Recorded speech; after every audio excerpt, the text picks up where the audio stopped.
And of course, the financing side is always a big topic.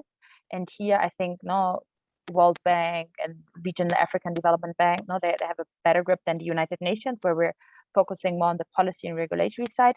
But actually, we have now launched what we call regional support investment platforms for electric mobility in Africa, in Latin America, in Eastern Europe, Middle East, and in Asia.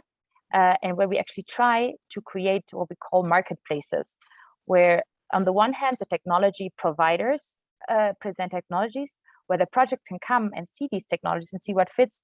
But on the other hand, also where financiers can come and first of all see that this technology is already available, that it's trustworthy, because creditworthiness is always not the biggest challenge in these markets because they think, okay, it's not going to work, so then they don't get credit, right? So that's something they also the financiers have to see what actually works in the ground. So that's something that we try with all our pilot projects in the countries. And then also we offer a training program, which we have trainings now every month for different audiences.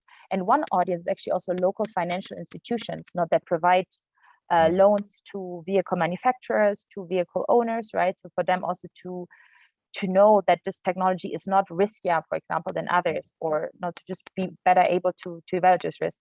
And for now, I think in most cases, actually VC, venture capital that invest in these companies, and then they can get. But I think there's a big gap between the projects that are like around the 1 and 2 million, and then there's the 100 billion loans of the World Bank, and then there's this gap of these 20 to 30 million projects, which I don't know where the solution is, but I think this is something where we could also, for example, look into carbon finance mechanisms. I think that's an interesting concept to see how we can generate offsets from electromobility projects that can be from private sector can buy these, and then we have another source of revenue for these type of projects. That's a good one. What I take from this answer of yours is that we start talking about e-mobility and just one technical problem.